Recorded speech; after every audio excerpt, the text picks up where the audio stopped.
안녕하세요. 1부에서 첫 발표를 맡았던 최영강입니다. 제가 2부 사회 진행하겠습니다. 1부에서 약간의 운영상의 미숙으로 그리고 가난한 고학생의 경제적 사정 등으로 약간의 진행상의 차질이 있었던 점 너그러운 양해 말씀 부탁드립니다. 어, 저희 2부는 챗봇의 구형 기술과 편향이라는 제목으로 구성이 되어 있는데요. 이 편향은 저희 연구단의 핵심적인 주제이기도 합니다. 그래서 지금 2부 발표 순서가 이번 학술대회의 중핵이라고도 볼 수 있겠는데요. 그만큼 관심 있게 귀를 기울여 주시면 감사하겠습니다. 2부 첫 번째 발표는 정상훈 선생님께서 연애의 과학이라는 주술과 챗봇 이루다라는 전략 게임 이라는 제목으로 발표를 해주시겠습니다. 정상훈 선생님은 현재 인천대 인천학연구원에 계시고요. 한국포스트휴먼학회 연구이사로 재직 중이십니다. 2부 두 번째 발표는 강승식 선생님께서 자연어 이해와 대화형 챗봇 엔진의 구형 기술이라는 제목으로 발표를 해주시겠고요. 강승식 선생님께서는 국민대학교 소프트웨어 학부에 재직 중이십니다. 그럼 2부 첫 번째 발표로 정상훈 선생님의 발표 먼저 들어보시겠습니다. 반갑습니다. 저는 한국 포스트 휴먼학회 연구이사 인천대학교 정성훈이라고 합니다. 제가 발표할 글의 제목은 연애의 과학이라는 주술과 챗봇 이루다라는 전략 게임입니다. 제가 이 발표에서 다루고자 하는 문제의식은 세 가지입니다. 기존의 이 이루다 관련해 가지고 법률적인 문제, 개인정보 보호 위반, 보호법 위반이라든지 뭐 성희롱 문제라든지 여러 가지가 논의가 됐는데 저는 별로 그간에 다루어지지 못했던 중요한 세 가지 문제가 있다고 생각을 합니다. 그래서 그 세 가지 문제를 오늘 발표에서 주요하게 다루겠습니다. 첫 번째 문제는 카카오톡 대화로 애정도를 분석하고 사회심리학 논문 몇 편을 가지고 연애에 대해서 팁을 제공하는 이런 것을 과학이라고 할 수 있느냐. 그러니까 이루다의 데이터를 공급한 경로인 연애의 과학 자체가 뭔가 잘못된 편향된 연애 모델을 재생산하는 데 기여한 그런 서비스가 아니었느냐. 이것이 첫 번째 제가 제기하고자 하는 문제이고요. 두 번째는 이것은 이제 이루다와 관련된 것입니다. 연인들의 애정도를 분석해주는 앱을 통해서 수집한 대화 데이터를 가지고 남녀노소 누구나 대화할 수 있는, 그것도 처음 만나는 그런 AI 친구를 만드는 것이 적절한 일인가? 이게 제가 던지는 두 번째 문제입니다. 세 번째는 사람들의 외로움을 덜어주기 위해서 만들었다고 스캐트랩이 이야기했는데 그런 챗봇이 왜 하필 20살 여대생으로 설정된 것이며 그리고 이름은 왜 성공 혹은 정복을 연상시키는 이루다이고 또 왜 16단계의 친밀도 레벨을 설정했느냐. 이건 무슨 게임과 같은 게 아니냐. 그러니까 성공지향적 행위를 부추기는 전략 게임의 성격을 갖고 있지 않느냐. 이것이 제가 제기하는 세 번째 문제입니다. 먼저 연애의 과학부터 다루겠습니다. 연애의 과학은 카톡 데이터를 분석해서 애정도를 알려주거나 연애 유형을 알려주고 연애 팁을 제시하고 이러는 서비스입니다. 여기 이제 연애의 과학 화면을 열면 홈페이지 화면이 나오는데 첫 화면부터 좀 보시면 아시겠지만 좀 선정적인 그런 내용이 나옵니다. 주된 이용자는 10대부터 20대 초반이고 이들은 스캐터랩에 돈을 내면서 몇천 원씩 내면서 자기 대화 데이터를 제공하고 그 데이터가 분석된 결과 그래서 애정도라든지 연애 유형에 대한 결과를 받는 이런 방식입니다. 이렇게 돈을 내면서까지 서비스를 받았다는 것은 이들이 이 데이터를 제공한 사람들이 자신들의 연애에 대해 상당한 불안감을 갖고 있다는 것 그리고 자기의 연인과 나눈 대화에 대해서 이것이 진짜 사랑인가에 대한 확인 욕구를 갖고 있다는 것을 알 수가 있습니다. 그런데 이렇게 사랑에서의 어떤 불안감, 이것이 정말 사랑일까? 이런 불안감과 상대가 정말 나를 사랑하는지, 혹은 내가 정말 상대를 사랑하는지, 내 마음은 변치 않을지, 이런 것을 확인하고자 하는 그런 욕구의 역사는 대단히 오래된 것입니다. 왼쪽에 제가 짤방으로 붙여놨듯이 우리가 정말 사랑했을까?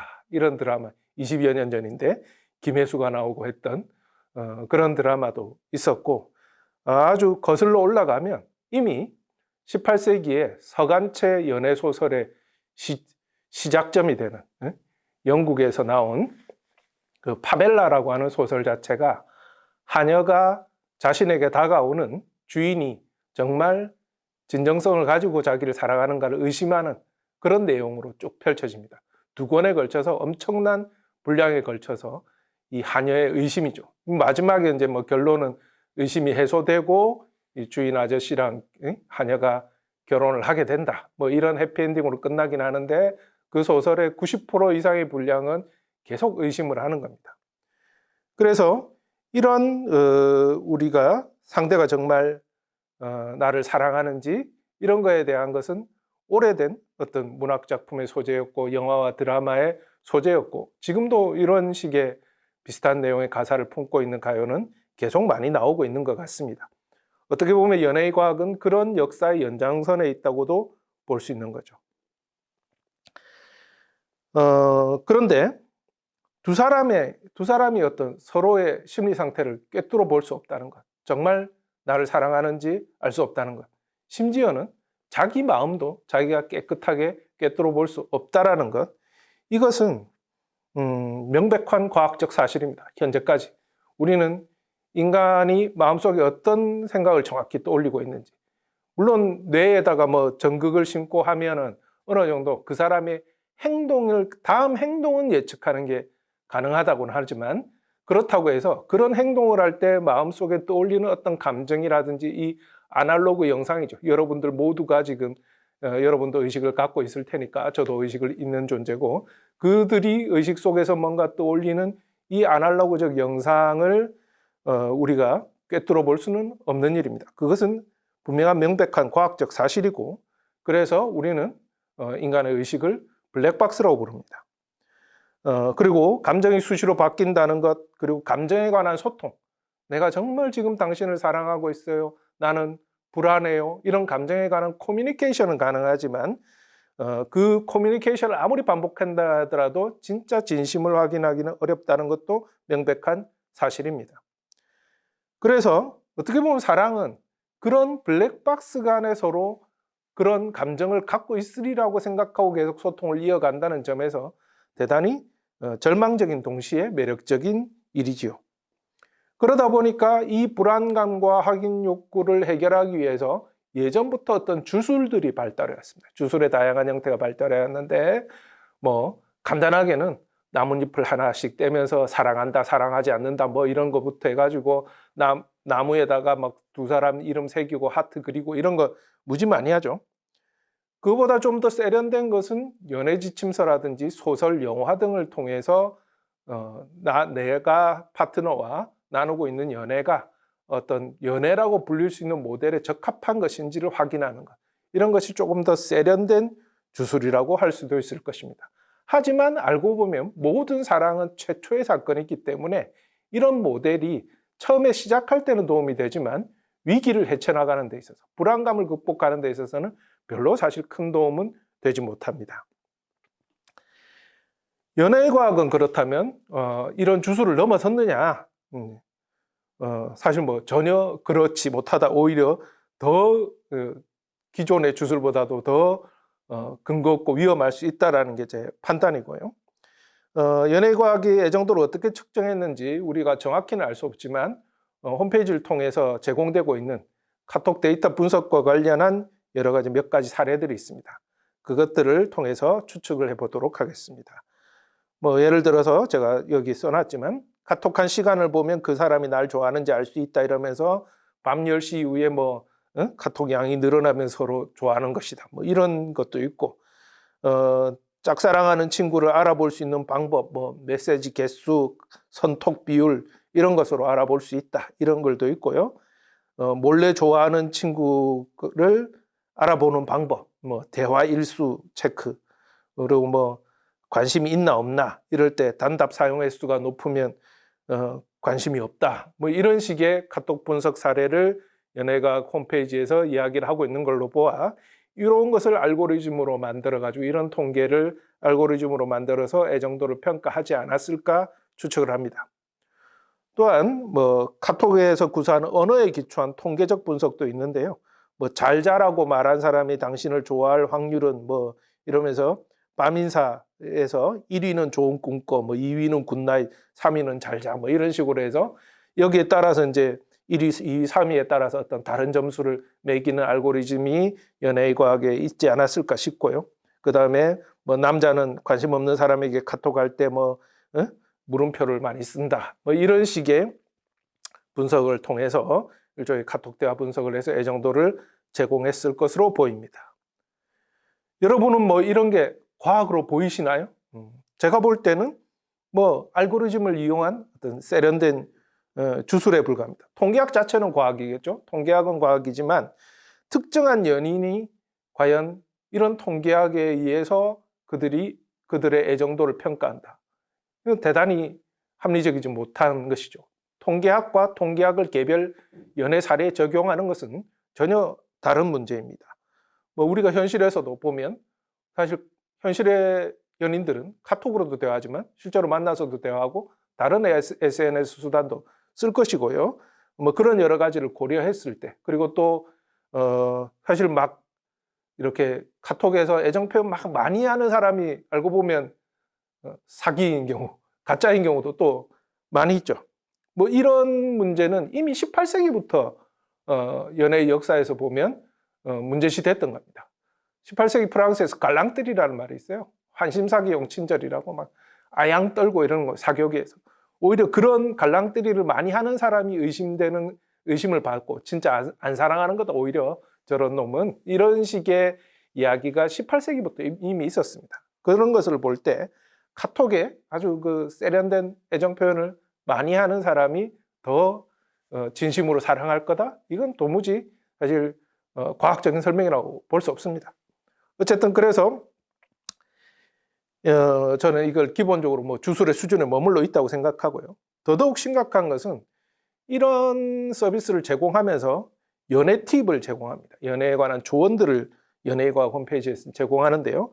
거기 보면 막 미국의 무슨 교수들 이름을 거론하면서 여러 가지 사랑에 대한 구별법 뭐 이런 것들을 제공을 합니다.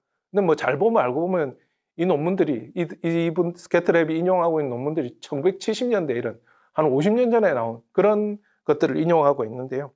그중에 하나만 보자면 러브와 라이크의 차이를 하버드대 교수가 구별했다 이러는 부분이 있는데 그 부분을 보면 차이를 이렇게 이야기합니다. 성적 매력을 느낀다, 상대방을 행복하게 만들려고 노력한다, 강한 소유욕을 느낀다, 상대방의 단점을 찾지 못한다, 상대방을 필요로 한다, 이렇게 5가지로 이야기합니다.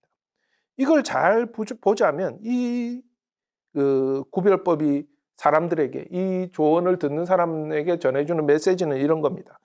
내가 진정한 사랑을 이루고 싶다면 성적 매력을 어필하고 저자세를 취하고 맹목적으로 의존하고 질투심을 키우라. 이런 내용이 되죠. 제가 볼 때는 이렇게 해석할 수밖에 없습니다. 이렇지 못한 사람은 너는 라이크에 머물고 있다. 러브로 가려면 너 좀 더 저자세를 취해라. 이런 식으로 되는 겁니다. 별로 저는 오늘날 권장하고 싶은 조언이 아니라고 보고요. 더구나 이런 조언들이 스캐트랩의 연애 조언의 특징은 대단히 짧고 바로 어떤 지침, 행동 지침을 주는 식으로 되어 있는데요. 이건 스토리가 없고요. 또 상당수의 조언이 섹스나 스킨십에 대한 겁니다. 그래서 이런 조언 혹은 지침은 과거의 연애 지침서나 연애 소설들 이런 것들에 비해서 왜 두 사람이 신체 접촉을 하게 되는지에 대한 어떤 서사도 들어있지 않기 때문에 뜬금없이 애정을 네가 높이려면 스킨십을 많이 해라. 이런 것은 대단히 사실은 위험할 수 있는, 특히 여성에게 이런 조언은 더더욱 위험할 수 있는 것이다. 그래서 연예의 과학이 제공하는 연예의 모델은 저는 매우 편향된 위험한 모델이라고 판단합니다. 이제 두 번째 문제로 넘어가겠습니다. 이제 이루다인데요. 이루다의 핵심적인 문제는 연인처럼 대화하는 처음 만난 친구라는 거죠. 스캐트랩은 분명히 처음 만난 친구처럼 처음 만난 AI 친구라고 그러면서 외로움을 덜 수 있도록 대화를 하는 그런 것이라고 그랬습니다.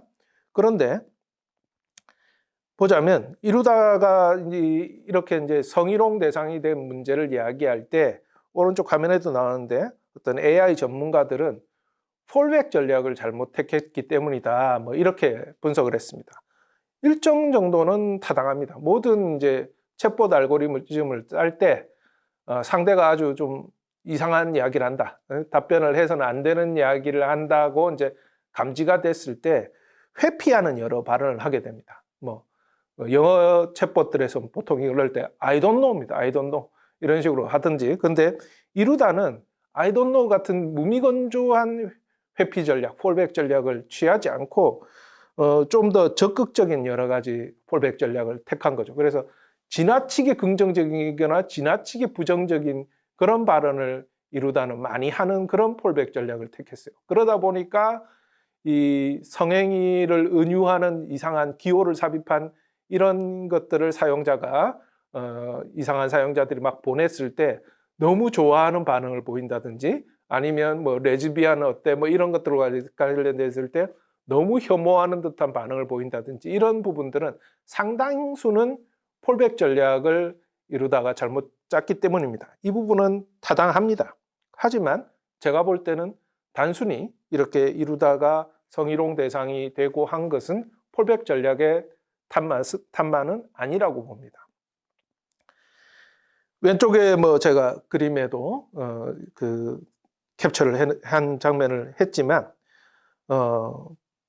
말들을 상당히 야하게 합니다. 이루다는 왜냐하면 애초에 연예의 과학에 들어있던 수집한 데이터를 갖다가 그것을 분해하지 않고 하나의 긴 문장을 제법 긴 문장 뭐 팔베개 해주고 머리 안고 뭐 안아줄게 이런 문장을 갖다가 그 분해해서 각각을 토큰으로 저장한 게 아니라 통째로 한 문장을 토큰으로 넣어가지고 그걸 리트리비얼 다시 회수하는 방식으로 불러오는 거죠. 이런 식으로 했기 때문에 그러니까 사용자가 입력하는 부분은 분해해서 이렇게 해갖고 그 처리를 하지만 다시 불러오는 저장된 데이터는 리트리비얼하는 것은 그대로 가져오다 보니까 그 가져온 문장들은 상당히 수위가 높은 아주 그 깊은 관계에 있는 사람들 사이에서 나누는 대화를 그대로 가져오는 거죠. 더구나 이 데이터는 제3자가 볼 거라고 전혀 상상하지 않았다. 그리고 일부 사용자의 경우에는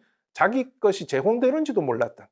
그러니까 조금만 이것이 퍼블릭할 가능성이 있다라고 했으면 표현하지 않았을 어떤 표현들이 그대로 불러지는 방식이라는 겁니다. 그렇기 때문에 이런 발언을 가끔씩 이루다가 뱉으니까 이게 성희롱 대상이 뭐 되는 일을 어떤 부추겼다 그런 부분에서 제작사는 단순히 폴백 전략뿐만 아니라 데이터 자체의 문제로 인해서 이런 문제를 조장했다고 볼 수 있습니다. 그래서 저는 이제 대단히 심각한 이 편향 바이어스의 문제, 이루다에서 가장 심각한 바이어스의 문제는 단순히 트레이닝 데이터 바이어스가 아니라고 봅니다. 무슨 말이냐면 트레이닝 데이터 자체가 편향돼 있다? 이건 많이 지적했습니다. 훈련 데이터는. 근데 그에 못지않게 심각한 것은 맥락을 이동시켰다는 거죠. 트랜스퍼 컨텍스트를 했다는 겁니다. 그러니까 제3자가 볼 거라고 상상하지도 않았고 그다음 매우 익숙한 사이에서 나오는 대화를 어떤 사람이 제3자에게 공개할 수도 있는 캡처해서 공개할 수도 있는 어떤 서비스에 거기다가 처음 만나는 사람이고 이 사람들 중에는 청소년도 대단히 많고 노인도 있고 이런 남녀노소 구별 없이 참여하는 대화에 처음 만나는 AI 친구하고 나누는 거기에 데이터로 썼다는 겁니다. 그래서 맥락을 완전히 이동시켜 버렸다는 거죠. 트랜스퍼 컨텍스트 바이어스와 관련해서 외국 논문에서 다룰 때 극단적인 예로는 그런 거죠. 미국에서 그 데이터를 학습한 그런 자동차를 도로의 방향이 다른 영국에서 굴리다가 대형 사고가 나는 것을 예로 들고 있는데, 제가 볼 때 이루다는 이런 대형 사고다, 일종의 언어의 세계에서 일어난 대형 사고를 맥락을 이동시킴으로써 일으켰다라고 판단을 합니다. 그에 비해서 외국의 챗봇들은 사실 퍼블릭 도메인이라고 볼 수 있는 그런 SNS에서 데이터를 수집을 했습니다.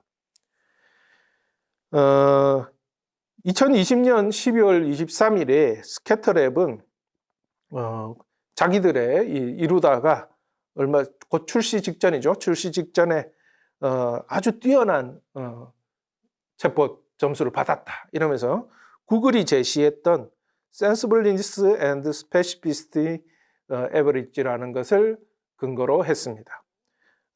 구글의 SSA 점수는 이 왼쪽의 도표는 이제 구글이 당시에 제시했던 겁니다.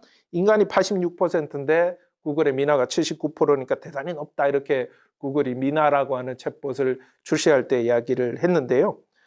특히 구글은 이제 이 점수가 매우 객관적임을 강조하기 위해서 자신들이 어떻게 크라우드 워커들을 모아서 어떤 설문조사를 하고 중국어 질문지를 만들고 영어 질문지를 만들고 각각 했는지, 그리고 그 질문지들을 다 공개하고 매우 자세한 통계를 제시하면서 미나라고 하는 것이 매우 휴먼라이크한 오픈 도메인 챗봇이다. 네?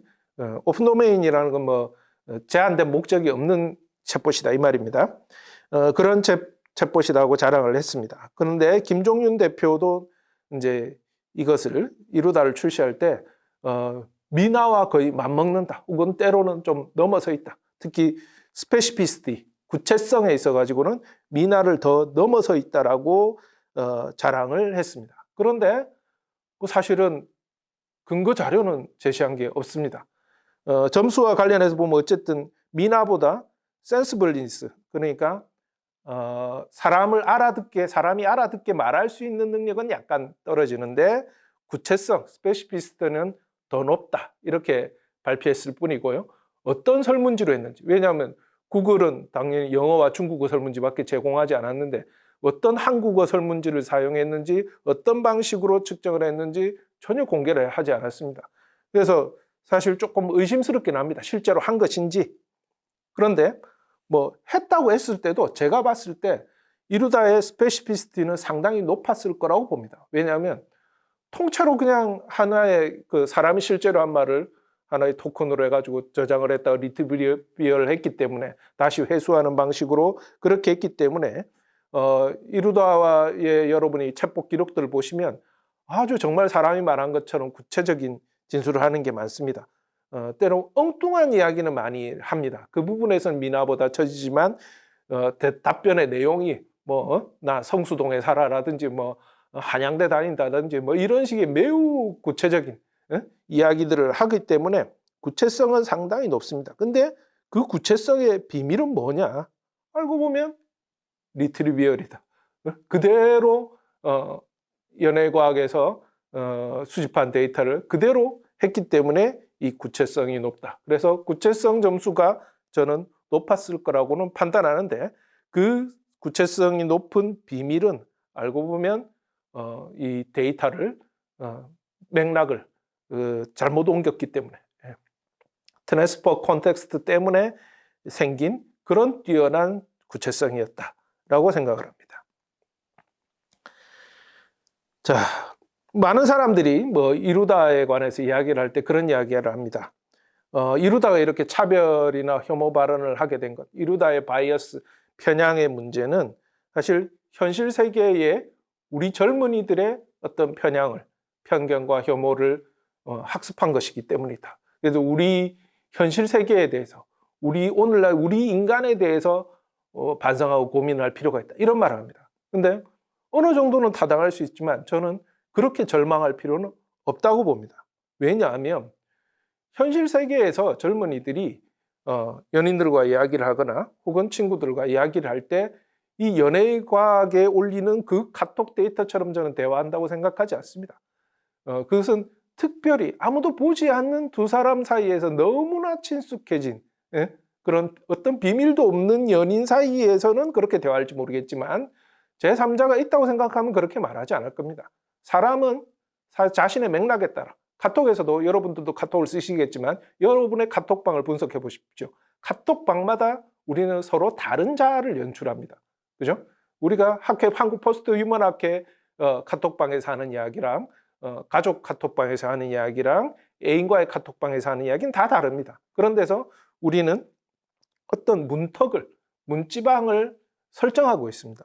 그렇기 때문에 문제는 저는 맥락을 함부로 옮겨버린 사람이고 제작자에 있다. 공개되기를 원하지 않는 것들을 공개해버린 사람에게, 간접적으로 공개해버린 사람에게 있다라는 게 제 생각입니다. 그래서 인공지능 편향의 원인을 현실 세계의 편향으로 돌려서는 안 된다.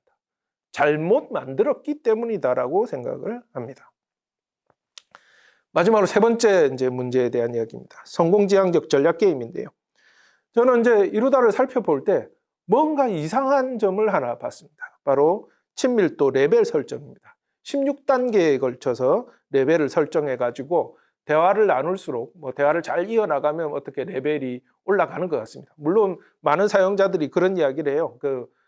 정말 이게 그 레벨이 어떻게 하면 올라가는지 모르겠다. 그러다 보니까 오른쪽에 제가 캡처를 해놨지만 이루다 그 레벨업 이렇게 검색을 해보시면 여러분도 쉽게 찾을 수 있습니다. 수많은 꿀팁, 레벨 올리는 방법 이런 게 쭉 나옵니다. 그런데 이런 레벨을 왜 설정했을까? 하여튼 그 의문이 있고, 어쨌든 간에 이것은 상당히 어떤 중독을 유발합니다.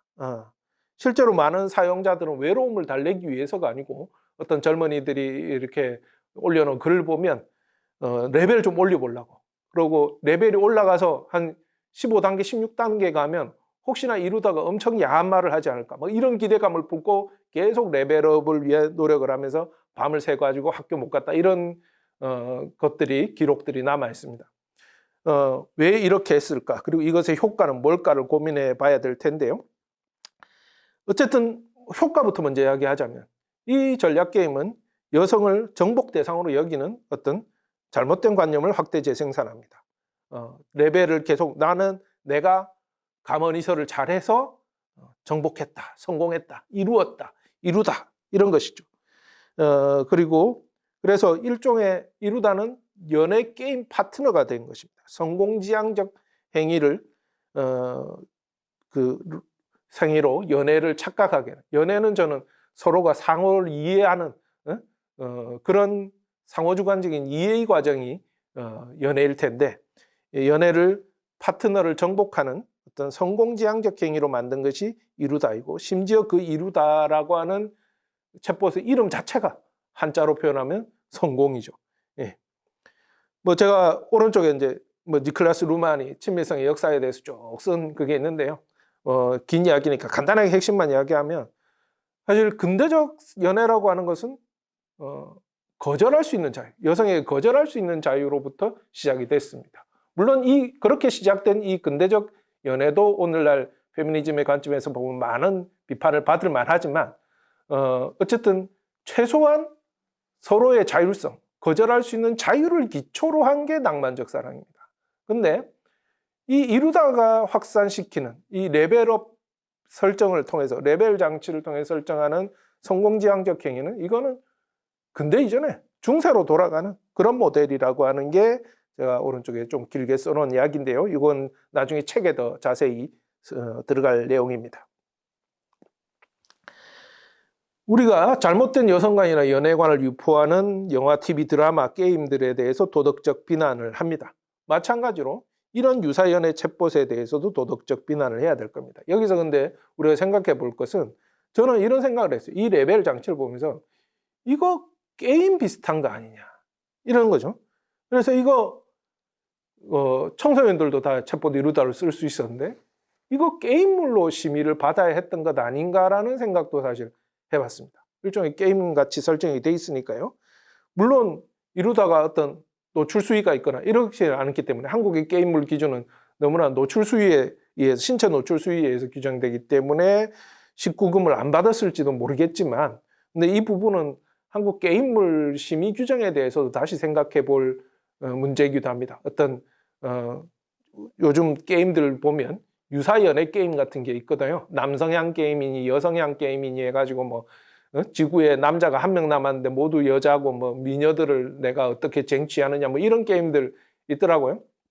그런 게임들은 그 신체 노출 수위를 떠나가지고 캐릭터들의 그런 걸 떠나가지고 좀 상당히 청소년들한테 연애를 처음 접하는 청소년들한테 해악적인 그런 것 아닌가 생각을 하고 챗봇 이루다도 좀 그런 성격을 갖고 있다고 봅니다. 그래서 흔히 스몰 토크 혹은 오픈 도메인 챗봇이라고 부르는 심심풀이용 챗봇이죠. 지금 수많은 챗봇들이 있지만 특정한 목적에 제한된 그런 클로즈드 도메인의 성격을 갖는 게 실제로 우리가 많이 접할 수 있는 챗봇인데요. 한국에서 뭐 심심이에 이어서 이제 이루다가 첫 번째로 이런 스몰 토크 챗봇인데 이것들에 대해서는 뭔가 특히 그게 게임적 장치를 두고 있다라고 하면 게임물로 간주하고 규제한다든지 하는 아니면 독자적인 규제 기준이 필요하다면 독자적인 규제 기준을 마련해야 되는 것 아닌가라는 게 제 판단입니다. 마지막으로 이 세 번째 문제까지는 다 다뤘고요. 앞에서 제기했던 세 번째 문제까지는 다 다뤘고 마지막으로 또 하나의 제가 의심을 좀 던지고자 합니다. 이것은 추측일 수밖에 없는데요. 스캐터랩 특히 김종윤 대표는 이 자기들의 이 챗봇 이루다가 구글의 미나보다 더 뛰어나다. 앞에서 제가 이야기했던 그것도 대단히 강조했고요. SSA 점수가 매우 높았다라는 것도 강조했고 또한 자기들이 마이크로소프트의 샤오아이스 혹은 샤오빙이라고도 부르는 이것들을 많이 참조했다는 이야기도 합니다. 중국에서 선풍적인 인기를 얻고 있는 챗봇이죠. 그런데 이 마이크로소프트의 아시아 지부에서 샤오빙을 홍보할 때 보면 CPS라는 지수를 제시합니다. 그러니까 한 번 접속을 해서 세션당 대화를 몇 턴이나 계속해서 이어가냐 이거는 거죠. 그래서 마이크로소프트는 처음에 이게 뭐 8턴, 9턴에 불과했던 게 16턴 정도로 16 정도로까지 늘어났다는 것을 어떤 논문을 통해서 대단히 크게 자랑을 합니다. 이렇게 늘어났다. 그러니까 챗봇 여러분도 챗봇에 한번 영어 챗봇으로 지금 들어가 볼 수 있고 한국어 챗봇 심심이 같은 거 있습니다. 저는 또 다 해봤는데 몇 턴 더 지속하기 힘듭니다. 한 대여섯 턴만 해도 아직은 사실 대부분의 챗봇이 이게 그렇게 똑똑하진 않아요. 그래서 뭐 코리아 아니야 물어봐도 한국 코리아를 모른대. 그래서 그냥 저는 대화를 포기한 적 몇 번 있는데 챗봇들이 그렇게 오랫동안 턴을 계속하면서 챗봇과 대화를 하기 그리 쉽지가 않습니다. 그러면 이 성능을 높이기 위해서 어떤 다른 장치를 할 수 있겠죠. 저는 어떤 의심을 하느냐 하면 왜 레벨을 설정했느냐. 아까 16단계 레벨을 설정한 이유가 무엇일까요? 아까 제가 답을 안 했는데 그 이유에 관한 저의 추정은 이겁니다. 구글 미나보다 SSA 지금 점수가 높다라고 처음에 시작할 때 홍보했고 나중에 어느 정도 몇 달 걸린 다음에 챗봇 이루다가 마이크로소프트의 CPS 지수에 있어서도 마이크로소프트의 샤오빙을 앞질렀다. 세계 최고의 챗봇 수준이다. 우리의 기술은 매우 뛰어나다. 이런 홍보를 그 다음 단계로 준비하고 있었던 게 아닌가. 그걸 위해서 레벨업을 설정한 게 아닌가. 왜냐하면 레벨업을 설정해 놔서 제가 아까 말했던 어떤 사용자의 경우 밤새도록 16단계까지 게임하듯이 레벨 올리기 위해서 계속 그 이루다한테 이렇게 감언 이설을 계속하면서 대화를 계속하면서 이렇게 레벨을 올리는 시도를 했던 사람들이 있거든요. 그런 사람들은 몇백 턴, 몇천 턴의 대화를 했을 거라는 거죠. 그런 사람들이 그 턴수를 막 높임으로써 나중에 이 CPS 지수가 매우 높은 것을 자랑하려고 했던 것 아닌가. 그렇게 홍보해서 뭔가 자신들의 높은 기술력 수준을 자랑하려고 했던 것 아닌가라는 게 저의 뭐 어느 정도 합리적인 의심입니다. 마무리를 하겠습니다. 이루다 사태 이후에 한국에서 AI 윤리 논의가 활발하게 이루어지고 있습니다. 이제 심각한 편향을 내포한 제품으로 사업적 성공이 불가능하다는 점을 개발자들이 특히 성공에 목마른 스타트업들이 깨달아야 한다고 생각합니다. 그런데 AI의 활용 영역이 확대될수록 일반적인 인공지능 윤리 가이드라인뿐 아니라 영역별로 구체적인 지침이 필요하다고 봅니다. 이 글이 제 발표가 챗봇 개발자들을 위한 윤리 지침을 마련하는 데 작은 도움이 되기를 바랍니다. 저의 풀 텍스트는 7월 정도에 간행될, 새창출판사에서 간행될 단행본에 실릴 것입니다. 저의 발표는 이것으로 마무리하겠습니다. 고맙습니다. 네, 안녕하세요. 국민대학교 강승식입니다. 제가 다음으로 우리 사회자님 소개 말씀을 인터럽트 했는데요.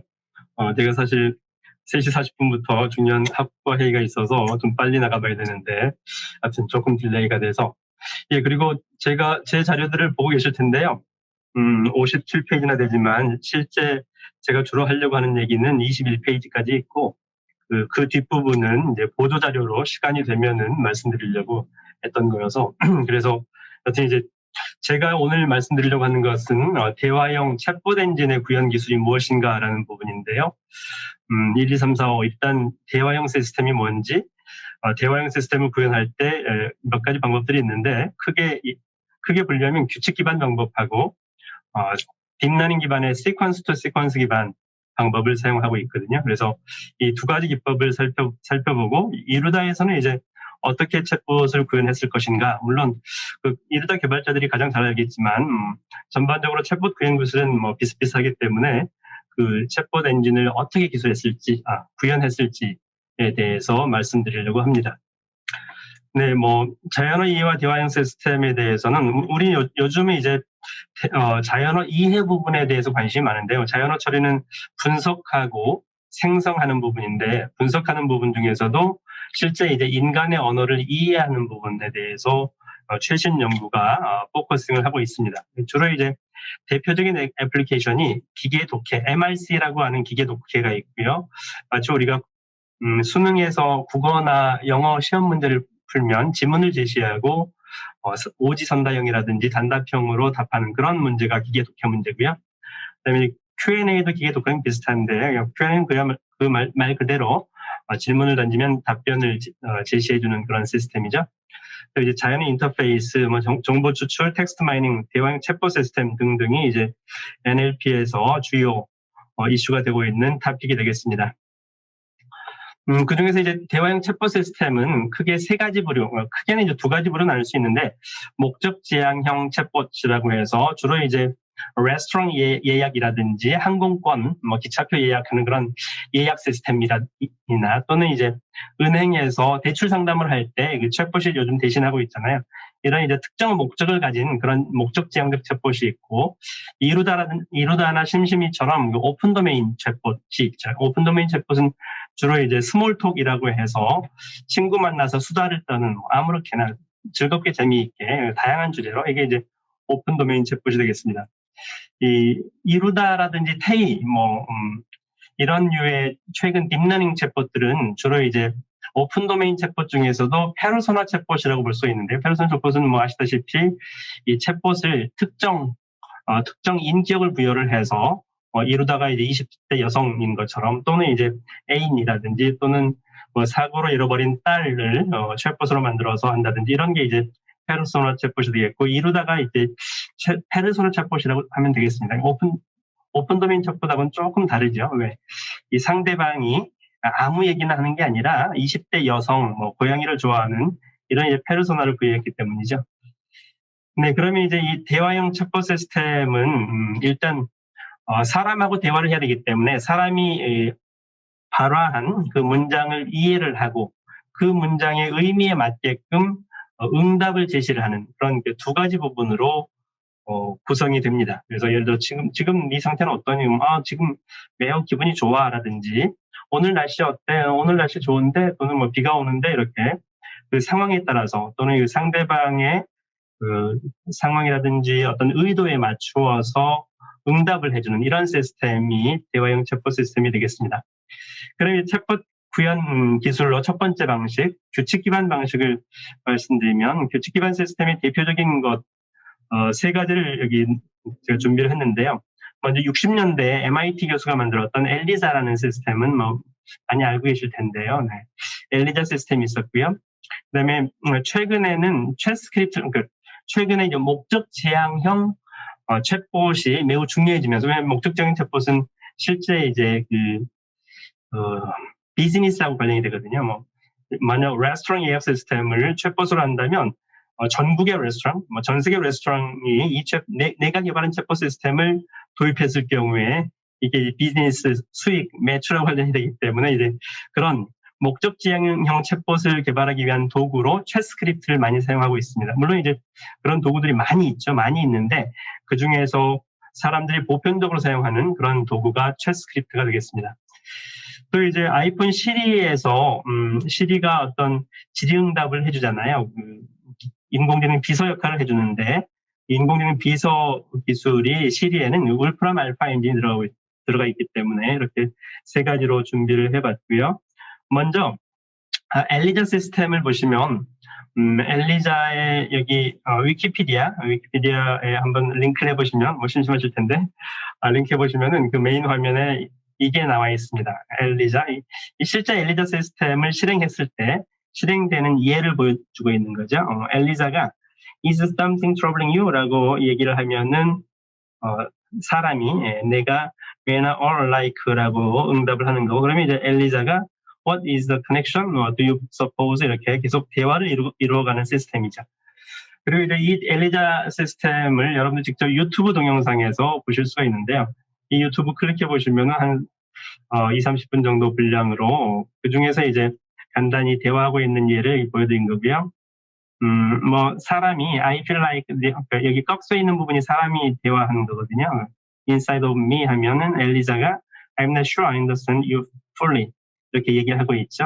이렇게 대화를 이루어가고 있는데, 근데 이 엘리자는 완전 규칙 기반으로 돼 있어서 규칙 기반의 가장 기본적인 방식이 패턴 매치하고 substitution 기법을 사용하고 있습니다. 패턴 매치는 어떤 특정 문장 패턴을 매치시키는데, 어떤 특정 매치가 되면, 문장이 매치가 되면은 그대로 하기보다는 변수를 주어서 substitution을 하고 있는데, 예를 들면 I를 U로 I feel quite existential 그러면 I를 U로 이렇게만 바꾸어서 응답을 하는 경우들도 많이 있거든요. 이렇게 패턴 매치하고 substitution이라는 매우 심플한 그런 방법으로 구현되어 있는데, 이 데모 시스템을 보면 마치 사람이 하는 것처럼 이렇게 대화를 하고 있는 것을 볼 수가 있죠. 하지만 이제 규칙으로 기술한 문장 패턴, 문장 템플릿에 없는 얘기가 들어오면은 적당히 대충 두루뭉술한 이런 얘기를 응답으로 내놓게 됩니다. 그리고 참고로 이제 엘리자는 정신의학자, 심리 상담을 하는 정신과 의사를 모델로 해서 환자하고 대화하는 그런 것을 타겟으로 해서 구현이 되었고요. 그 당시에 이제 엘리자랑 유사하게 개발된 챗봇 시스템들도 몇 개 있었거든요. 루나라는 시스템이 있어서 60년대에 그 달에 처음 갔었나요?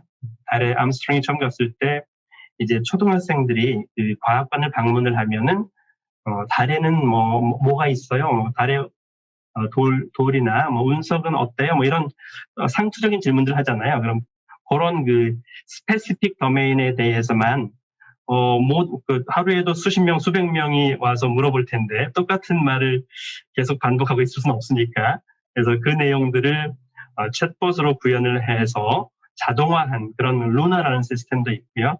또 이제 로봇파를 작동하는, 여기 빨간 블럭을 가져와 그 노란 블럭은 좌로 2m 옮겨, 뭐 이렇게 로봇 관련된 이런 챗봇 시스템도 있었습니다. 이게 대표적인 게 엘리자고요. 그래서 이제 규칙 기반 시스템이 60년대부터 이렇게 개발이긴 했었지만 사실상 장난감 수준을 벗어나지 못했었거든요. 그런데 이제 최근에 조금 전에 말씀드린 것처럼 레스토랑 예약이라든지 이런 목적 지향형 챗봇이 상업용으로 사용되면서 그 챗봇을 쉽게 개발할 수 있는 도구가 개발된 게 대표적인 게 챗스크립트죠. 챗스크립트는 여기 GitHub 사이트에 가보시면 그 관련된 툴을 다운받아서 여러분들이 직접 구현을 해볼 수 있습니다. 여기 화면에 준비한 것은 그 중에 한 예고요. 그래서 이제 이 챗스크립트를 이용해서 파일로 작성하는데 이게 이제 파일이거든요. 이 템플릿을 작성한 파일인데 이것도 규칙 기반이니까 이 T는 타겟이고요. 뭐 Did you run away from home when you were little? 이렇게 얘기를 하면 그러면 만약 상대방이 yes라고 답변을 하면은 was it fun이라고 챗봇이 리스판스를 제시를 하는 거죠. no라고 답변했을 경우에는 you should try it sometime이라고 이렇게 답변을 하고요. 이렇게 이제 멀티턴 형태로 구현할 수 있는 그런 도구, 챗 스크립트가 되겠죠. 그러니까 이것을 이용해서 실제로 이제 실행한 예를 보여드린 건데요. 여기서 헬이라고 하는 게 챗봇이고요. Welcome to 챗스크립트라고 하면 이 NGH라고 하는 게 사람이거든요. hello라고 했을 때 Have you been here before 등등을 하다가 이제 여기에 기술된 내용을 보시면 Did you run away from home when you were little? 이라고 이렇게 그대로 매치를 했을 때 그 다음에 yes라고 한 경우에는 was it fun이라고 생성하는 걸 보실 수가 있죠. maybe라고 했을 때는 이제 yes, no가 없는 경우에는 여기 아래에 있는 I ran away once라고 이렇게 답변을 제시를 하고 있고요. 또 아랫부분에서도 Who scared you as a kid라고 이렇게 질문을 했을 때 dark 또는 darkness 또는 이제 음식류 먹을 수 있는 이런 것들이 오면은 답변을 어떻게 하고 이렇게 각각의 경우에 대해서 dark나 darkness라고 했을 때 response 할 문장, 또 food 음식류일 때 답변할 문장, monster나 boogeyman일 때 답변 이런 것들이 기술되어 있거든요. 그래서 이제 여기서 What scared you as a kid를 tigers라고 하면 여기서는 tigers가 animals, 동물 부류에 속하기 때문에 big animals are scary라고 이 챗봇이 답변을 하는 것을 알 수 있습니다. 즉, 이거 목적지향형 레스토랑에서 예약하는 것은 아무리 이런저런 유형의 문장들을 다 모아도 대부분 다 커버할 수 있거든요. 한 90% 이상 커버할 수가 있기 때문에 그 상황에서 발생할 수 있는 그런 문장 템플릿 형태로 구현을 해서 사람이 답변을 뭐 하느냐에 따라서 거기에 맞게끔 응답을 제시할 수 있는 이런 형태의 규칙 기반 시스템이 되겠습니다.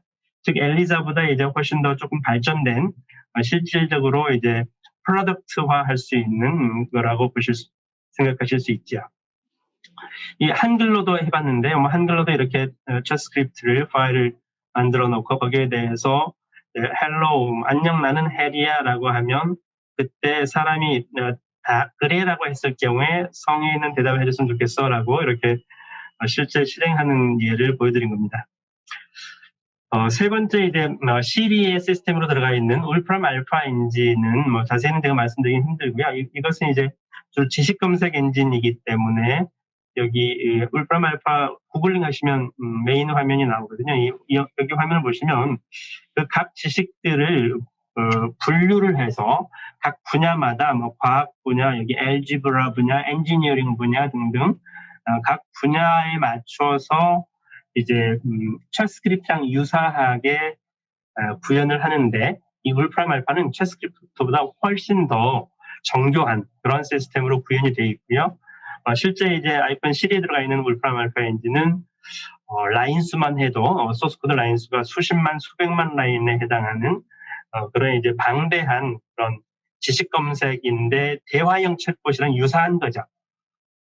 사람이랑 대화하는 그 스몰톡 시스템은 아니지만 지식 검색을 위한 대화형 시스템으로 가장 이런 규칙 기반 중에서 가장 발전된 형태의 그 대화형 시스템이 되겠고요. 또 이제 이 울프람 알파의 특징은 조금 전에 챗 스크립트가 단순히 그 문장 템플릿을 QA 이렇게 직접 기술해 준 데 비해서 이 울프람 알파 시스템은 우리가 실제 어떤 소프트웨어를 개발하는 것처럼 C, Java 언어를 이용해서 개발하는 것처럼 이 코딩을 하는 그런 형태로 되어 있습니다. 그래서 가장 발전된 그런 규칙 기반 시스템인데 규칙 기반보다 더 발전된 그런 대화형 엔진을 개발하는 기술이라고 볼 수 있고요. 그래서 이제 실제 개발되어 있는 시스템을 울프람 알파라고 하고 이 울프람 알파를 개발하기 위한 언어를 울프람 알파 랭귀지가 또 있습니다. C 언어, 자바 언어, 파이썬 언어 이런 것처럼 울프람 알파 랭귀지를 이용해서 이 지식 검색 엔진을 구현했다고 합니다. 예, 여기까지가 규칙 기반 방법이었고, 실제 요즘 그 이루다라든지 일반적인 그 스몰톡 시스템, 이런 오픈 도메인 시스템들은 주로 딥러닝 기술을 이용해서 구현을 하고 있고, 딥러닝 기술 중에서도 이제 시퀀스 투 시퀀스 모델이라는 것을 사용을 합니다. 그러니까 예전에 이 딥러닝 기술을 이용하기 전 부분이 윗부분 머신러닝 기반 방법인데요. 기존의 전통적인 머신러닝 기반 방법에서는 그 입력 문장이 들어오면 피처 익스트랙션을 하는 이 피처 엔지니어링 부분을 사람이 했었습니다. 전문가가 했었죠, 엑스퍼트가.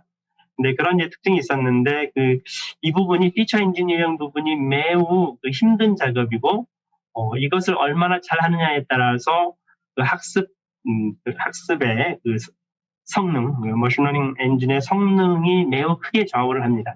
근데 이제 딥러닝은 이 부분을 완전 자동화를 했거든요. 그래서 딥러닝 기법에서는 이 피처 엔지니어링을 사람이 하지 않고 이 딥러닝 엔진이 알아서 해주는 거죠. 그 부분에 있어서 획기적인 방법이라고 볼 수 있는데요. 따라서 이제 인풋과 아웃풋을 인풋이 들어오면 물론 이제 학습 데이터죠. 학습 과정에서 학습 데이터를 이루다 같은 경우에 이렇게 쌍에 대해서 대화 쌍에 대해서 인풋을 학습 데이터를 주면 이 네트워크 형태로 최적의 응답을 낼 수 있는 학습 데이터에 하여튼 여기서 딥러닝 머신러닝 엔진은 가장 기본적으로 학습 데이터가 잘 만들어져 있어야 되고요. 학습 데이터가 매우 방대해야 됩니다. 그래야지 이 성능이 우수하게 되거든요. 그래서 요즘 많은 사람들이 딥러닝, 머신러닝 한다고 하면서 학습 데이터를 뭐 1000개, 10,000개 이 정도 가지고는 사실 딥러닝 효과가 없습니다. 최소한 수십만 개, 수백만 개 이상이 되어야지 머신러닝 엔진의 성능이 가장 잘 발휘되는 거죠. 그래서 이제 이루다 같은 경우에도 100억 개 중에서 불필요한 것들 좀 제거하고 중복 제거하고 해서 고품질의 데이터 1억 개를 선별해서 학습을 했다라고 하고 있습니다. 그러면 이제 시퀀스 투 시퀀스 모델은 이건 이제 조금 디테일한 테크니컬한 문제인데요. 딥러닝에서 인코더, 디코더 모델이 있습니다. 인코더라는 것은 이 용어에서 알 수 있듯이 문장을 내부 표현 형태로 구성하는 그런 부분을 인코더라고 하고요. 그래서 분석한다고 생각하시면 됩니다. 자연어 문장 이해한다라고 생각하셔도 되고요. 사람의 문장을 이해를 해서 인코더 이해를 해서 디코더를 통해서 리스판스 문장을 생성하는 이런 형태로 구성이 되어 있는 거죠. 그래서 이제 학습을 시킬 때 인코더 부분에 A, B, C라는 단어라고 생각하시면 되는데요. A, B, C라는 단어로 구성된 문장이 입력이 되면 이 A, B, C에 대응하는 X, Y, Z라고 하는 아웃풋 문장을 생성하는 이런 구조로 되어 있습니다. 그래서 이제 이런 챗봇 모델은 기계 번역하고 동일합니다. 여기서 이제 한영 번역기를 만든다면 ABC가 한글, XYZ가 영어인 이걸 이제 수억 개의 문장 페어로 학습을 시키면 한영 번역기가 되는 거고요. 챗봇 대화 엔진을 AB 이렇게 그 쌍으로 학습을 시키면 챗봇, 대화형 챗봇이 되는 거죠. 이런 기법이 시퀀스 투 시퀀스 모델이고요. 그래서 이제 이루다도 시퀀스 투 시퀀스 모델을 기본적으로 사용하고 있는데 이 시퀀스 투 시퀀스 모델의 성능을 향상시키기 위해서 왜냐하면 우리가 ABC라는 단어로 구성된 문장이 있을 때 ABC 단어 세 개가 모두 이퀄하게 중요하진 않거든요.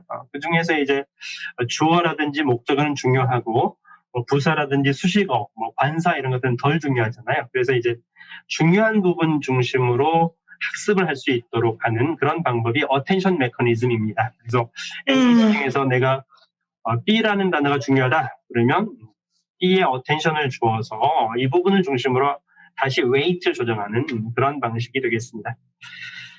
그래서 기본적으로 이렇게 이루다는 시퀀스 투 시퀀스 모델에 기반한 딥러닝 엔진 모델을 사용을 했다고 하고요.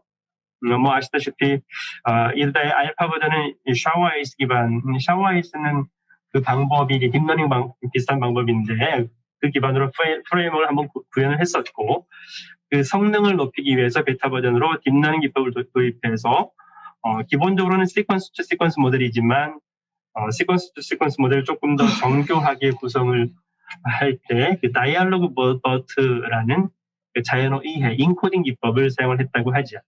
또 이제 OOV 매스킹이라고 하는 것은 OOV가 out of vocabulary인데요. 미등록어라고 생각하시면 됩니다. 미등록어는 사람 이름, 뭐 안녕 홍길동 그러면 홍길동 대신에 올 수 있는 사람 이름이 뭐 수십만 개가 오잖아요. 그러면 이제 그런 주로 미등록어 부분에 대해서 매스킹이라고 하는 것은 이제 X 변수로 간주를 해서 학습을 하면 그러면 이제 안녕 누구 하면은 그 누구 대신에 사람 이름을 계속 교체할 수 있는 이런 기법이 되겠습니다. 그래서 이제 크게 보시면 시퀀스 투 시퀀스 모델에서 어텐션 기법하고 OOV 매스킹 기법하고 다이얼로그 버트 기법을 종합적으로 사용을 해서 챗봇의 성능을 최적화하는 그런 방법으로 구현이 된 거죠. 여기서 이제 다이얼로그 버트는 BERT라고 하는 뭐 아마 여러분들 딥러닝에 대해서 얘기 들으시면서 BERT니 GPT 얘기를 들으셨을 텐데 그 BERT라는 그 문서 표현 방법이거든요. 문장 임베딩이라고 생각하실 수 있는데요. 그 문장 임베딩 기법을 대화 환경, 챗봇처럼 다이얼로그 환경에 적합하도록 조금 그 구조를 조금 더 디테일하게 만든 그런 임베딩 모델이 다이얼로그 버트입니다. 그래서 이제 딥러닝 챗봇을 구현할 때 이렇게 다이얼로그 버트를 사용하는 게 가장 최신, 거의 1년도 안 된 가장 최근 기법이 되겠습니다. 샤워아이스 시스템의 구조에 대해서는 그냥 대충 넘어갈까요? 여기 데이터 부분이 있고요. 샤워아이스 프로필, 사용자 프로필 등등 데이터베이스가 있고, 챗봇 엔진의 코어 부분이 있고요. 각각 세세한 부분들로 구현되는 이런 형태의 샤워아이스 시스템이 구성되어 있고요. 근데 이제 그 알파 버전에서 샤워아이스 프레임워크에서 성능이 좀 낮은 점 부분, 그 부분, 사용자 만족도를 높이기 위해서 가장 중요한 부분이 입력이 출근 잘하고 있어라고 들어왔을 때 뭔가 하나의 문장을 제시를 해줘야 될 텐데 1억 개의 학습 데이터에는 이렇게 여러 가지 많이 있다는 거죠. 지하철 입장이지, 힘든 등등. 이 중에서 이제 어떤 문장을 선택해서 제시를 해줄 건가라는 이런 부분에 이제 포커스를 준 것이고요. 그러기 위해서 이제 이 이루다에서는 다이얼로그 버트를 이용해서 그 상황에 가장 적합한, 특히 이제 챗봇하고 사람하고 이루다고 사람하고 계속 대화를 계속 이어왔을 텐데 그 상황, 그 전에 발화된 그 문장들의 상황을 고려했을 때 현재 제시해줘야 될 문장을 사용자 마음에 가장 들게끔 이렇게 제시하는 방법으로 다이얼로그 버트를 사용해서 구현을 했다고 하죠. 그런데 이제 여기서 한 가지 주목할 부분이 있는 부분은 실제 이제 스캐터랩에서 얘기할 때는 원래 이 다이얼로그 버트나 시퀀스 투 시퀀스 모델을 이용해서 구현할 때는 그 어텐션 기법하고 out of OOV 매스킹, 미등록어 부분 매스킹해서 이런 부분이 필요한데 그러면 이제 원래 이렇게 가지고 학습을 했지만 이렇게 이 출근 잘하고 있어라는 것에 대해서 사람이 대화한 문장들이 5개가 있다고 하자. 그러면 이 5개 문장을 그대로 제시하는 것은 스캐터랩에서는 retrieval 모델이라고 얘기를 하고 있거든요. retrieval 했다라고 하는데, 근데 이제 원래 딥러닝 모델, 시퀀스 투 시퀀스 모델의 다이얼로그 버트를 이용한다면 이거 그대로 생성하지 않습니다.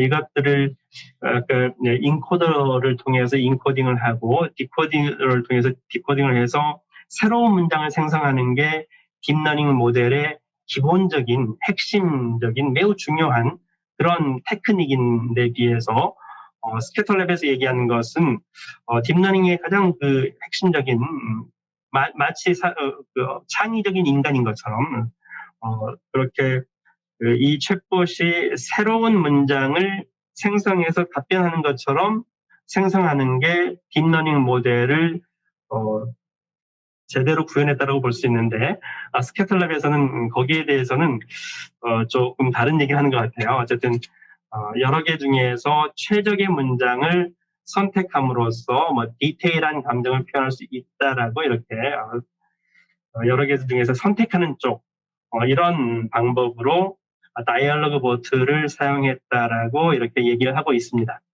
그럼 이제 다이얼로그 보트의 특징을 보시면 원래 다이얼로그 보트의 목적이 New Utterance Generation, 그러니까 리스판스를 생성하는 게 목적이죠.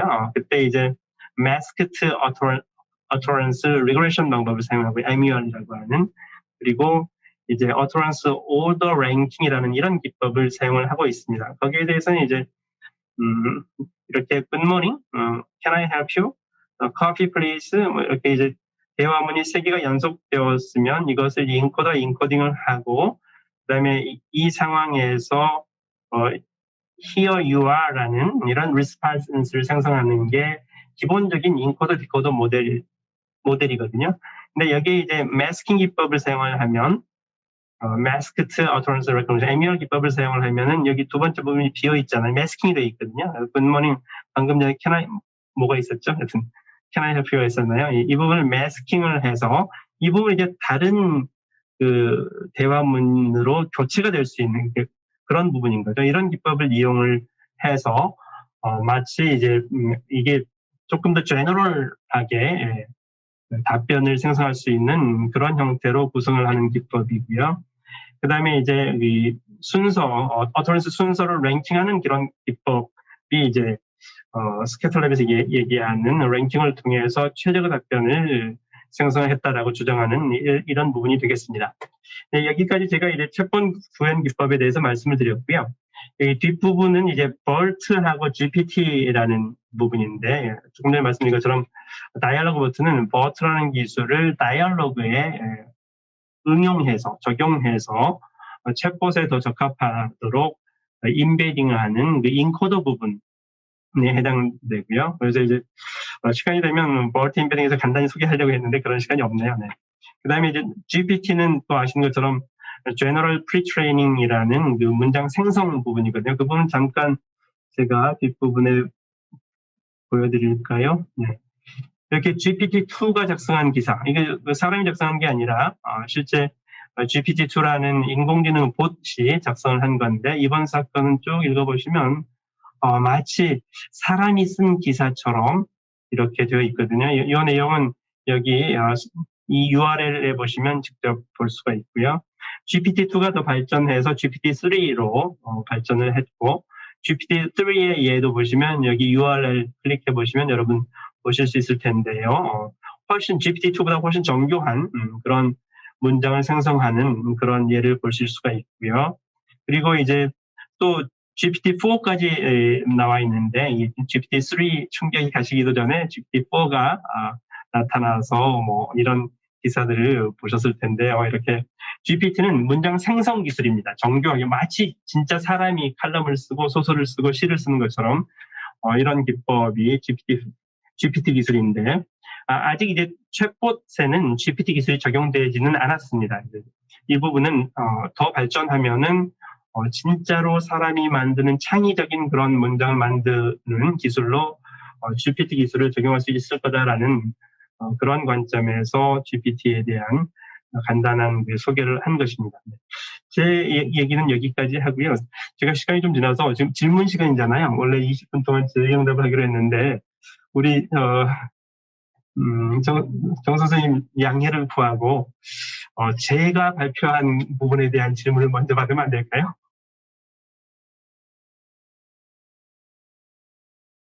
네, 질문을 해주시면 좋을 것 같고요. 채팅창에는 아직 아무 얘기는 없네요. 질문, 우리 사위자님께서 진행하셔야 되는데 제가 또 바로 쳤나요? 아닙니다. 굉장히 긍정적인 월권으로 생각하고 있습니다.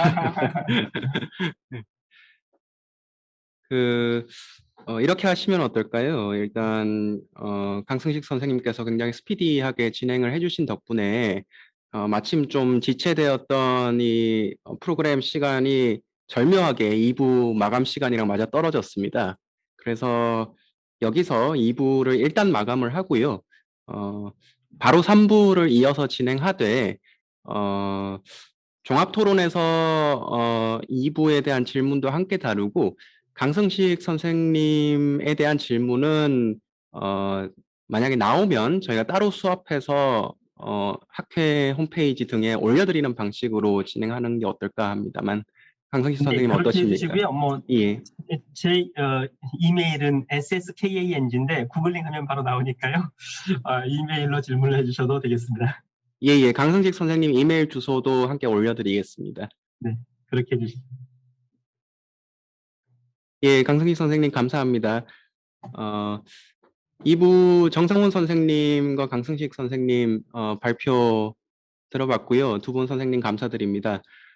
정상훈 선생님의 아주 독창적이고 심도 깊은 이론적 분석에 이어서 강성식 선생님의 아주 테크니컬한 분석 그리고 설명 들어봤습니다. 이 3부 발표가 50분부터로 지금 예약이 되어 있는데요. 지금 당장 답변이 필요하신 급하신 질문이 있다면 잠깐 받겠습니다. 그리고 없으시다면 바로 3부를 이어서 진행하는 편이 좋을 것 같습니다. 질문 있으시면 채팅창에 남겨주십시오. 천현득, 예, 천현득 선생님 질문 정성 선생님 답해 주십시오. 네, 발표 너무 재밌게 잘 들었고요. 정성우 선생님, 굉장히 흥미롭고도 통찰력 있는 분석이라고 생각하고 많은 부분에 공감하는 부분도 있습니다. 근데 두 가지 좀 확인 및 명료화를 위해서 질문을 드려보고 싶은데요. 그 한 가지는 나중에 20단계 또 단계를 설정해서 너무 게임하듯이 몰입해가지고 인위적으로 수치를 올리려고 하는 거 아니냐라고 하는 합리적 의심. 예, 뭐 그거는 저는 뭐 가능하다고 생각하는데, 근데 이 비판의 요점이 이제 게이미피케이션이라고 하는 거는 상당히 일반적인 전략, 그러니까 유저를 잡아두기 위해서 흔히 사용하는 전략이잖아요. 그 게임처럼 만드는 거. 그래서 지금 비판하시는 게 이 게이미피케이션 자체를 문제 제기하시는 것인지, 아니면 할 수는 있는데 좀 과도하다. 20단계까지 만들고 뭐 그런 비판인지, 아니면 게이미피케이션 할 수 있는데 그러니까 방법이라고 할까요? 그러니까 친밀도를 올리는 방식이 너무 지나치게 숫자 몇 개, 그러니까 몇 개를 올린다.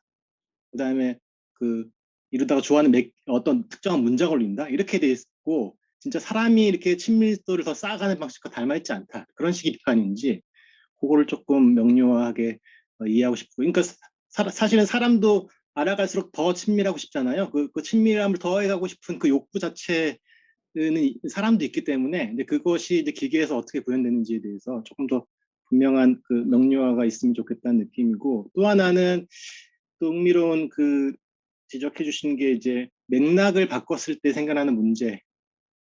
이제 뭐죠? 트랜스퍼 컨텍스트 바이어스라고 해주시는 그 부분인데, 근데 원래 이제 문제는 그 바이어스 문제는 트레이닝된 맥락, 그래서 원래 적용하려고 했던 그 범위를 벗어나서 적용했을 때 생겨나는 문제잖아요. 아까 이제 드신 사례에서도 그러니까 오른쪽으로 자동차가 운행하던 데서 트레이닝 됐고, 거기에 사실 적용해야 되는데 적용된 거는 왼쪽으로 달리는 도로에 적용한다든지, 아니면 뭐 의료 AI 같은 데서 사실은 서구 백인 중심의 데이터를 가지고 학습을 시켰는데 뭐 동아시아 여성에게 적용한다든지, 이랬을 때 생겨날 수 있는 여러 가지 바이어스가 있고, 그거를 일종의 컨텍스트 트랜스퍼 바이어스를 할 수 있는데, 지금 이 경우에는 데이터는 물론 연애과학을 통해서 온 것이지만 연애과학에서 뭐죠? 애정도 같은 거를 평가하려고 사실은 사용자들이 통째로 이걸 긁어서 올리는 거잖아요. 자기의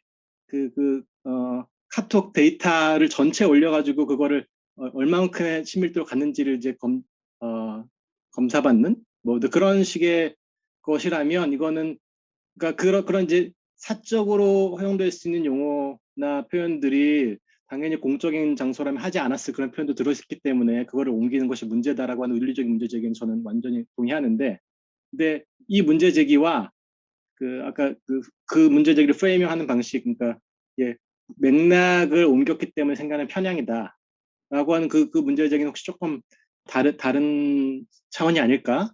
예, 그래서 두 가지 정도 질문을 좀 드려보고 싶습니다. 예, 먼저 그 레벨업 관련해서 이제 이 게임 뭐 어떤 게임 방식으로 하는 것들이 그 자체가 금지될 것은 아니겠죠.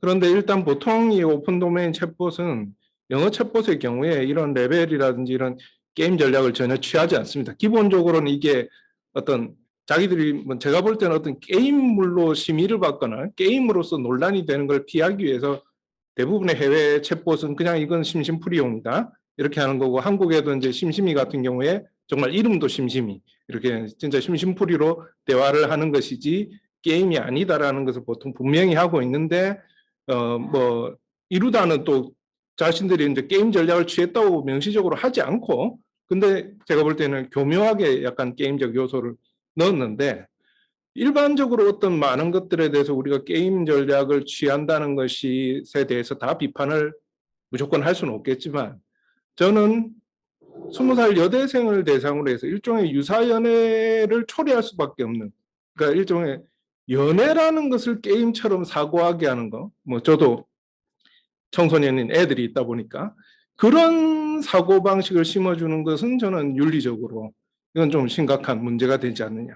연애를 어떤 게임하듯이 할 수 있다라는 관념을 불러일으키는 데서는 저는 이건 잘못된 것이고 규제가 분명히 필요하다라는 게 제 판단이고요. 두 번째 그 트랜스퍼 컨텍스트 관련해서 이런 겁니다. 그러니까 물론 언어를 가지고 챗봇을 만들었다는데 뭐그 자체로는 맥락을 엄청나게 이동시켰다고 볼 수는 없지만, 스캐터랩이 분명히 표방하고 있는 이 챗봇의 용도가 무엇이냐. 처음 만나는 AI 친구다. 연애 연습 게임이라고 하는 건 제가 규정한 것이고, 스캐터랩은 분명히 이 챗봇은 전혀 연애 연습 게임이 아니고 외로운 사람들을 위해서 그렇게 처음 만나는 AI 친구로서 대화를 나누는 그런 대단히 건전한 무엇이다. 남녀노소 누구나 할 수 있는 것이다. 이렇게 광고를 했다는 거죠.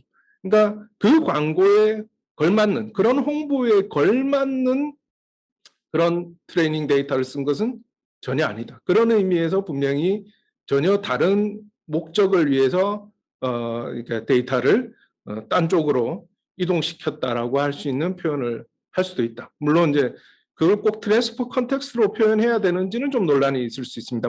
목적 설정이 잘못됐다 뭐 이런 표현을 할 수도 있겠는데, 어쨌든 간에 자신들의 서비스 목적과 이 데이터 수집한 데이터의 성격은 전혀 일단 다른 것이었다. 뭐 이걸 제가 강조드리고 하자는 핵심은 그런 것입니다. 예. 예, 감사합니다. 예, 선생님, 정성훈 선생님 감사드립니다. 추가로 정성훈 선생님께 질문하실 분 있으면 해주십시오.